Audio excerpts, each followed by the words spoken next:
Hi, I'm Scott Rowe, and I've been in the music business for over 30 years.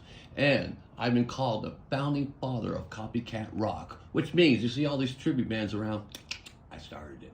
And I do have my original band, Red Drum, so be on the lookout for that.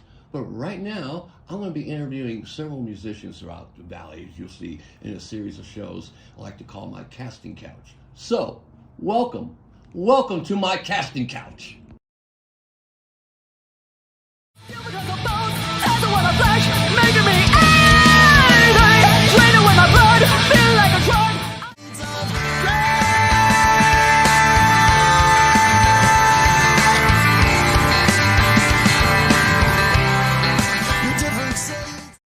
The 60 is going to be, that's going to be at Cactus Jack's Ahwatukee in Ahwatukee, Arizona. There, I love Cactus Jack's. It's a great place to play. Nice stage, good stage. Oh, good stage. One of the best stages. One of the best sound men around Kenneth. You know, and Gina, the owner, she's always really cool. Always good. I mean, Chris can go. He played there many times with the Stevie Ray Vaughan tribute there. We love Cactus Jack's, and we also do like the Blues Bar too. Like I said, we played there the other night there. You know, so. And you were at the 44 last night, so that's where the Pelvic Meatloaf show took place. Yeah, that was there. I think, and it's a nice stage and everything like that. Good place. They revamped the stage and the bar and everything, so it's a little more open. Yep. For a lot more bigger bands and stuff. Yep. So. Plus, we got the other show coming up in March 11th, the Collage Mirage Music Show, where we're going to bring out Debut, the One Band Bitch. I can't wait to see this. We might have to get her on the show, man. Yeah. It's a drums, guitar, she sings, and everything. So we're gonna give her a tryout and see how that goes. All by herself? One band bitch, or one bitch band. I think that's what it is. I always get it mixed up, you know. But yeah, it's all by herself. Man. She's like 6'2", I think. I mean, she hovers over, you know. Well, she seems like she's got a little following, so hopefully, you know, I can't wait for March 11th because, like I said, I took a lot of. Just blues, metal, hard rock, all one night, you know, and she's going to start it off, and then I do believe Crank Lab might be coming up on, and then we got Burnt Bridges, a very, very good, you know, amazing band, Burnt Bridges, man. Dell, great singer, man. Okay. Every time he sings, man, I just want to do the, you know, when he gets down, he gets in his James Brown mode, you know, he gets down, and I just want to get the cape and come out and just do this to him. I want to do that one night. I might do that at the timeout. I got a cape. I want to bring that out. I got to do that. And then we got Red Drum, and then we got Oliver Rage. And this is going to be Chris Hyde's all original, no covers. Okay. That's what I like about Timeout Lounge. They will not do any covers. And they make you sign a sheet, you know. So I can't wait to see that, you know. We'll have Chris out here in just a few. Yeah. Anyways, are we ready for our first guest? I think so. You ready? Yeah, I'm ready. Are you sure you're ready? Hell yeah! All right. Well, just scoot on right on down there and let's bring in.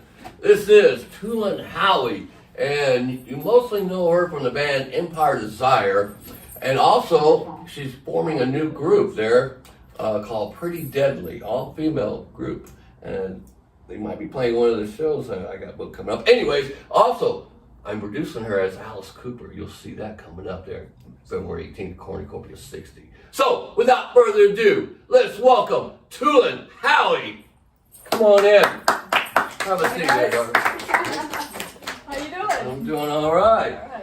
And you were at the Pelvic Meatloaf show last night. Yes. What was your thoughts on that, real quick, of the music scene? I heard a lot of good things about it. And like I say, we the go video. out to the 44 quite a bit because it's close to where we live. Yeah. And when we pulled up, there were so many people. There was motorcycles everywhere. Yeah. And we're like, oh boy, this place is completely packed. We had to find a parking space and everything. Well, Walked in, it was just wall to wall with people. Huge mosh pit going. Did you get in the pit? No. No. I mean, maybe 20 years ago.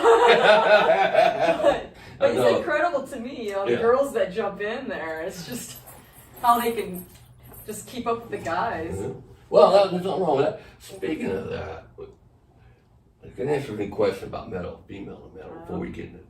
What do you think, your opinion on females in metal? What is your, can like I say, well, no, because in any genre like country, name me a country artist, female country artist. Right offhand, right? Maddie, you know one. Rubberneck Tear. Okay. Well, I have to say I'm biased as well. This interesting. Being a female metal artist, I didn't grow up on female metal. I didn't learn from female metal. I learned from so male that metal. can lead right to your, what was to influence to be a metal artist? Every day the wire follows my brain. Self-destruction is the way. Moving quickly, have to drive it through. As the matter consumes you. That is a great question. What is your biggest challenge in female metal on the scene here? Let me say that I'm also Turkish, and my parents came from Turkey. So even more so, being in the Middle East and that religion also made women less than men. So when my mother came to the United States, she was a very strong Turkish woman with conviction. She became a doctor. So I even had more of that desire to not be put in a box being a woman. Yeah. So I think that drove me to be more after what guys would do. And I had 2 older brothers, you know. So when we would go, my oldest brother is a musician too, by the way. So he got me into music. And so when we would hang out as friends, I always would try to do the music or show the music or show what I could do that was a man's voice, like Bruce Dickinson from Iron Maiden, or... Is he a singer like you? Yes. Oh. And he does promotional work too. So, yeah. I never he's knew. been doing covers. Yeah, he's been doing covers. This is back in Ohio. Oh. Yeah. Oh, okay. So I don't know. Sometimes women,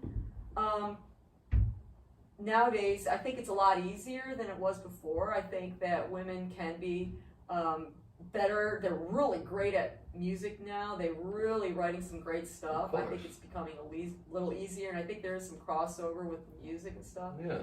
But let me just say one thing is, when I went to school for modeling for like 1 or 2 years, you know, something I tried, and they were teaching us on how to introduce ourselves. Wow. And one of the things is how you shake someone's hand. And when I would shake your hand, for instance, see how you're shaking my hand? Yeah. Well, a lot of guys would shake my hand like this, and it would piss me off. And some guys would even try to kiss my hand. Yeah, I think that's... No. Yeah. No. You just go, hey. So with that being said, though, I know that there's styles of metal that are growling. Now, we'll look at Arch Enemy. That girl can She's growl. killing it. Oh, yeah. She's killing it. But her style is growling, and I don't do that. You know? No. So I'm more melodic and that kind of thing. I think that a man's voice is very powerful, and so it falls into that kind of writing. So I think that there's still a lot to be said about the style of music playing a big part in why there isn't very many female musicians. Yeah. Well, you're being you, so Yeah. So who did influence you? What made you want to be who you are? I mean, Well, I'm old school. I had a turntable. who did? And Records. My brother, of course, being a musician, you know, I'd be inheriting his things. So I inherited my first turntable from my brother, and to try it out, we put a record on there, and it was Triumph, you know, blinding light show. So we put the record on. Do you know who Triumph was at the time, or? Oh, no. Oh, This is all his records and stuff. Oh, okay. I mean, I knew. I'm just. I've curious. listened to like the Beatles and everything. But that was like, he put that on, and it was just magic. Something just opened up in my mind. Like, this is amazing. And from there, I started listening to more and more music, and you know, my parents weren't very happy with that at all. Well, yeah. And my brother was influencing me, you know, and got me a guitar, so I started playing guitar. I was hanging my microphone from the ceiling from the light, and I had this little amp, and I'd carry my guitar around with me through high school and stuff. And of course, I met another female guitarist at school, you know, and we hooked up. And So you really did? Yeah.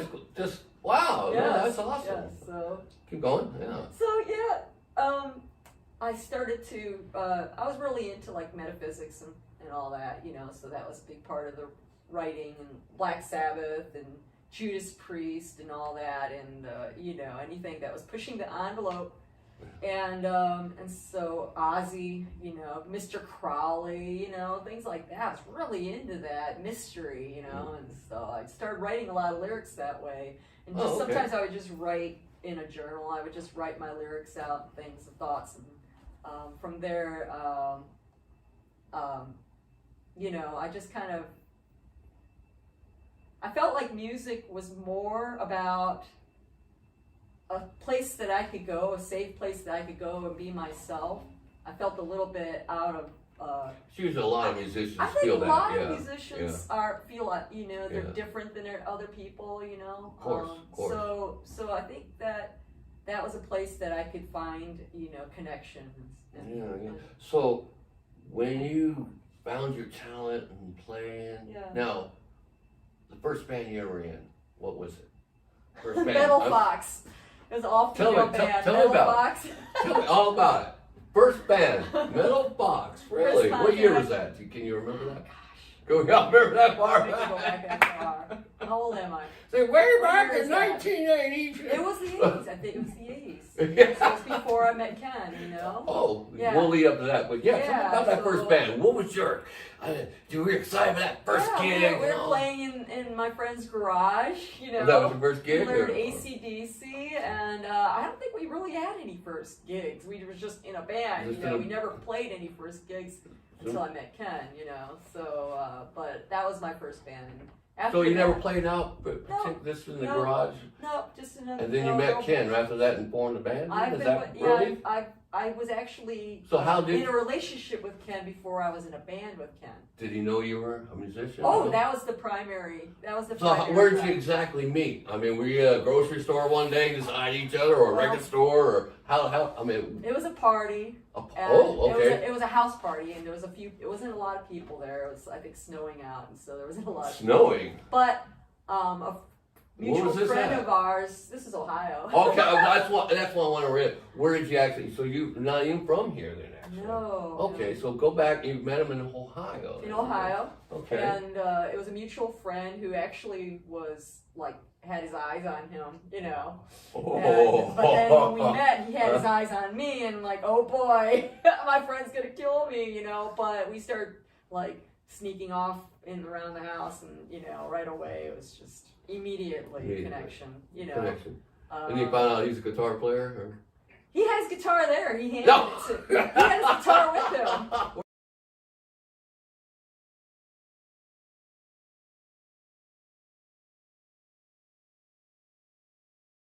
He handed it to me, and Here, I what? started playing. I think it was Scorpions, and he just it was mine. I'm like pretty sure that's what happened. Oh, wow. And that was it. And Yeah. and that was it. It was So- just magic. What was the first band you two formed together?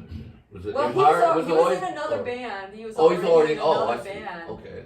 And it took a few years for us to start being in a band together. He was working Really? on being in a I think Okay. going back No, to yeah. being a female musician, Yeah. he could not see having a female singer. Interestingly enough. Oh. Oh.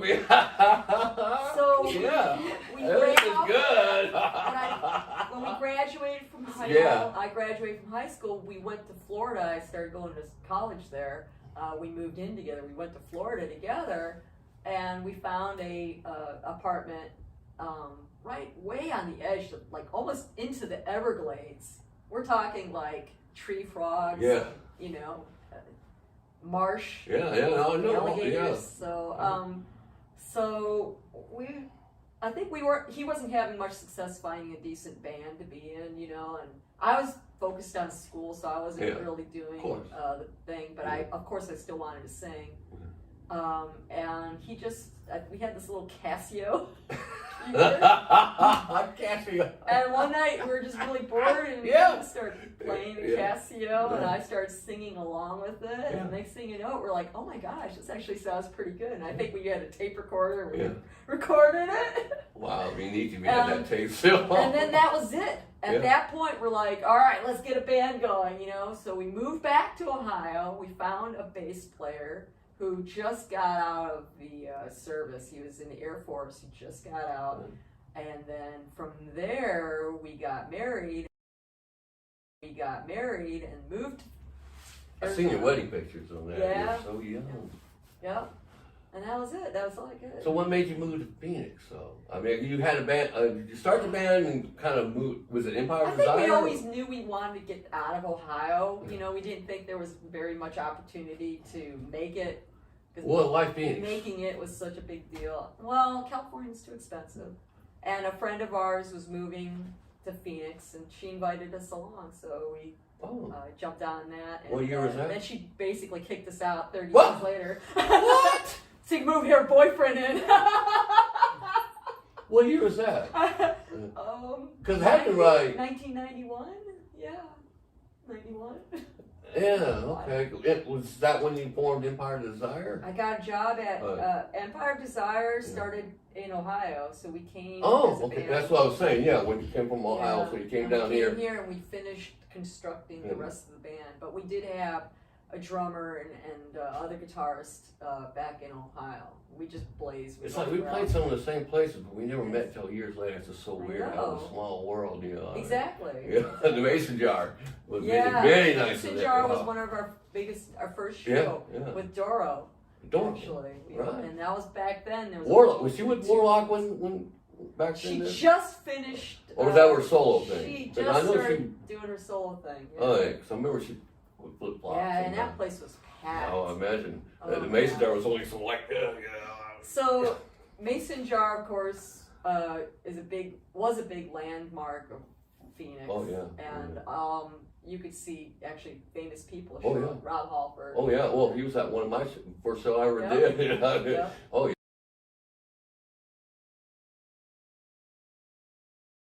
Here's a question I got. I hate it when somebody, hey, let's sit down and write a song.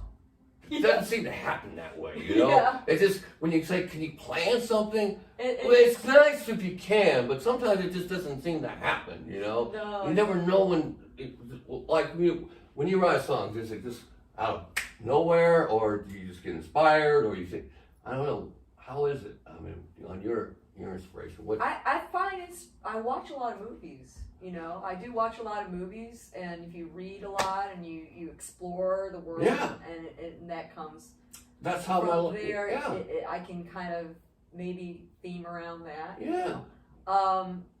There's been movies that inspired songs like, Forever Avalon was inspired by the show called Merlin, you know. Uh-huh. Man, well, yeah, your stuff would be more, you know, Yeah. I can totally see that, you know. Because you have a lot of mystified in your lyric, you know, what you write about. Right. And AI Yeah. is all about what's happening with artificial intelligence right now. And it gets scary to think about how it's replacing human beings and stuff like that. So I thought that would be something that I think about. It's like, you seem like you wrote it before that movie Megan that's out, you know, the robot thing. Yeah, you know? yeah. It's like you already There's saw that, iRobot, yeah, I know. It's just weird, you know. Now they have this. I hadn't seen it yet, but I've seen the thing, and it's kind of a creepy doll. With you, you know, you focused on. That's pretty cool, you know. And I think it's key to not get into the habit of listening to too much commercial music, because the more you listen to other people's music, you might get it too into the habit of subconsciously stealing their music, you know, and all of a sudden now it's like, well, that sounds like that song. So you have to kind of let your mind rest between writing and so forth. Yeah. So you can go through a period of a month, 2 months, 3 months, or however long of not writing, just kind of being reclusive about writing music, and then all of a sudden starts coming. Yeah, it's like myself. I just don't know when it's going to happen. You know? And then, but think, here's one. When you're done with the song, right, and you're all proud of it and everything, do you ever wonder what's going to be the next one? You always find yourself, what's the next song going to be? What am I going to write? Who we're going to, you go through that? Unfortunately, I have a perfectionist kind of procrastination problem. So I want things to be like, I go from A to Z really too fast. So I think, okay, writing one song, well, Yeah. let's write 12 and get a whole album, you know, and so then all of a sudden we're just like, yeah, just now you're slopping out music, you know, it's not that great, you know, so maybe it's not the best way to do things like that, but yeah, you don't want to just kick them out. and you know. also because now we actually have members in the band that can contribute to the writing, you know, Jeremy has actually written some tunes and he sent that along. Lyrics or music? Music, guitar. Just music. Yeah. Do you write all the lyrics solely? Or are you just a sole lyricist? Neil just handed me some lyrics that he wrote, so Okay. So I'll what do you think of look that? at it. Do you think, can I change these to make them my own or something? Or do you talk to them about that? How's that, you know? I don't know. I haven't had people do that with me, so I haven't really thought about it. There was a song long time ago that that was written that I started singing with the melody. Yeah. It wasn't mine. And Well, I kind of feel that would work as long as I can continue to give that person credit for it, you know? I don't know where that would fall in the lines of copyright issues, you know, like some people would throw you some lyrics and like disappear, and then if that song becomes a hit, Yeah. The one about boys. here, and then if that song becomes a hit, Yeah. The one about boys behind it. somebody you know? shows up later. I wrote that.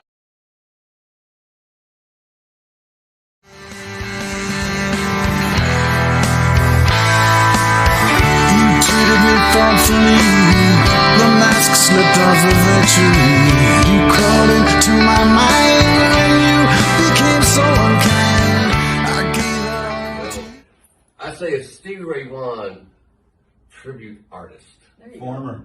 A former. Well, are you retiring yet? Because you hadn't done it in a bit, and I noticed you've been going to original music like I did with my house. I got rid of it, and I'm making her do it now. Our lives have many parallels, Scott. Do you think you can find somebody to play the role and you direct it, just like I'm doing with Tulin? No. No. Which is actually fun, but you know. But anyways, I like to see you're doing original stuff, man. That's great. You know. Well, you know, I always have, but But talk to me. Well, my first question: what got you to play that fiddle? What made you want to be a guitar player? oh, that was definitely the Fab Four. A lot of people- John, Paul, George, and Ringo, Oh baby. yeah. Well, I remember the cartoons when I was a kid in the '60s. Absolutely. Yeah. I had a pair of Beatle boots. They were my brother's, and they were like this big. But I was 6, but I wore them because they Did you were have a Beatle wig? boots. No, but I wish I had one. I wish I had one. The whole family was we were affected because my parents took us to see the Beatles in '65 in Houston. You saw the Beatles? Yeah. In Houston? I heard about Right down the road from where Yeah. you were probably just growing up. Well, no, I didn't move to Houston until late '69. You know, but I was born in '63. So. But that really- When you were born, you saw the Beatles '65? Yeah. How old were you? I was 3, but So the you whole were born family in, went. like '61 then, right? 62. '62. Do you remember that, dog? The only thing I remember is because I was placed on the Coming floor. up in '65, being 3 years I old, didn't you have know, a she loves seat. you. Yeah. I didn't have a seat, so then I sat at my mother's feet, and I remember her white patent leather shoe as I poured Coke on it. See, these are the things a 3-year-old remembers. And I remember the women screaming. That's all I remember is incessant screaming. Sam used to call Sam, wasn't it? Uh, It had been, I think. It's Astrodome. Astrodome? Uh-huh. So I know they did the same. Used to call Sam though too. I remember seeing an advertisement. for That might have been. And they came back later. 60 well, they did. Yeah, they did it. Yeah. So wow. Rolling Stones a couple years ago. So those are my Yeah. 2 first tops of my bucket list of artists. I want to see before I I die. saw the Stones once myself. I was amazed. I know, I was wasn't just it? amazed. I saw them in '83. No, '82. I remember in West Berlin. They were old then, you know. I was going to the show expecting I was going to be disappointed and let down, and these guys got to be. Oh terrible. no. Yeah. I was so wrong. Mick I Jagger. was so wrong. He's still full of energy. It was electric. The show was electric. I mean, That was Glendale. there's like 350 cumulative years on stage up there, you know. Glendale, right? Yeah, Oh wow. yeah. Isn't that where that's where the Super Bowl's going to be? Yeah. So the Stones, how did that make you? Oh, it was great. It was just awesome. Well, now because of technology and stuff, they got those big, beautiful screens, and it's like you could see everything. Yeah. And I mean, of course, you see the little spots. How was the sound wise? The sound was amazingly good. As a guitar player, I noticed that the Keith and Ronnie were playing through these old, shredded, the Tweed amps, probably from the 50s, but they sounded great. I mean, they looked like Keith. Oh, man, I'll tell you what, performance. Both of them performed. So, the Beatles and the Stones are you maybe one to be a guitar player? I mean, you were 3 years old at that point. That was a guitar thing, but you know, I think a lot like you. I was always rebellious, and I was always trying to go my own way, and I grew up in a little town in Montana. Where you at? Montana? Yeah, Livingston, Montana. Livingston. Gateway Montana. to Yellowstone Park. Wow. But it was there was very little music source. There was J.C. Penney. He had a record department, and that's where. But amazingly enough, how big is Livingston? What's the population? Back then, I think it was like 6,000 or 7,000. Well, that's a thriving metropolis. Yeah. But you know, there was very limited sources of music. We had one AM station that, you know, you heard.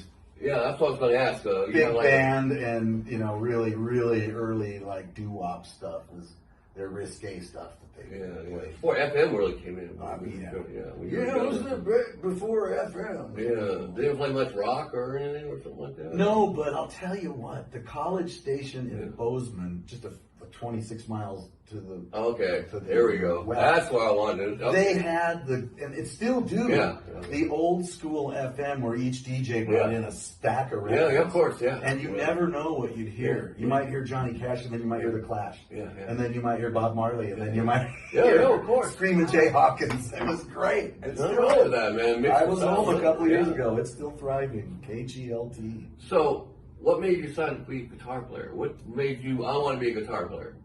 Or what made you go, okay, I'm picking this up and I'm going to learn how, who taught you? I got to tell you this. Self-taught or? I got to tell you this.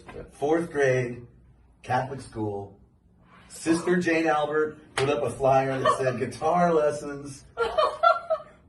So my buddy Eddie and I signed up, and there were like 13 of us in a row, you know. Wow. And it quickly whittled down. It quickly whittled down to just about 5 or 6 of us. But the big treat was we got good enough to where we could play Friday Mass. Oh. We got to play out. It's like the equivalent of leaving the garage. We're going to the big leagues. What would you play at Friday Mass? Oh, this is I got. You know, we were in this phase in the church. Never mind. I'm sort of recovering Catholic. But I go to no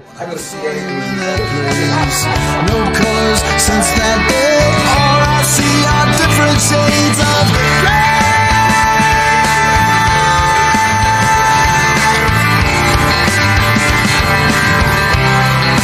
Different shades of gray.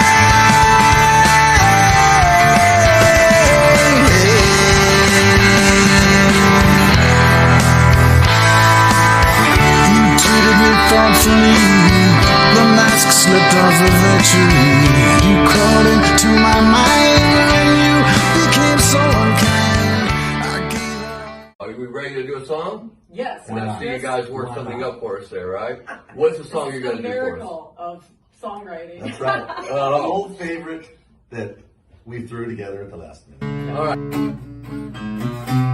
Did you have any bad dreams?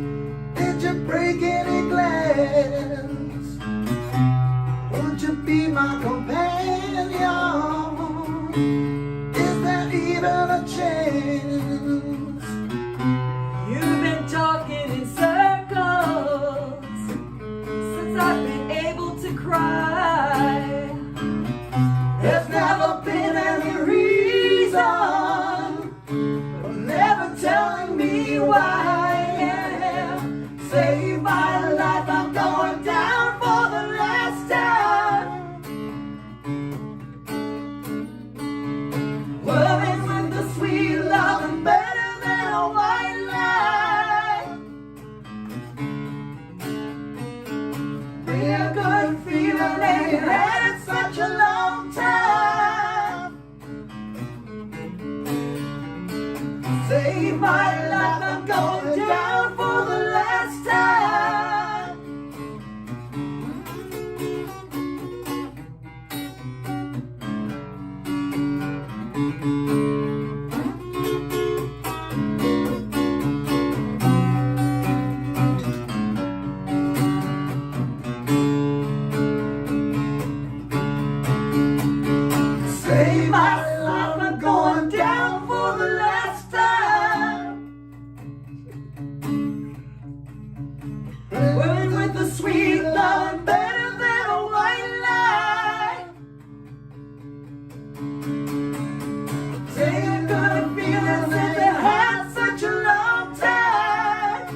wow. And that one, but and Was it 5? Yeah. we have them putting that together. That's We're blues, doing a rock song, guitars, 35 minutes. and a female metal singer Yeah. coming together. Yeah, that's awesome. in our Phoenix music scene. That's the first right now. They're going to people to see.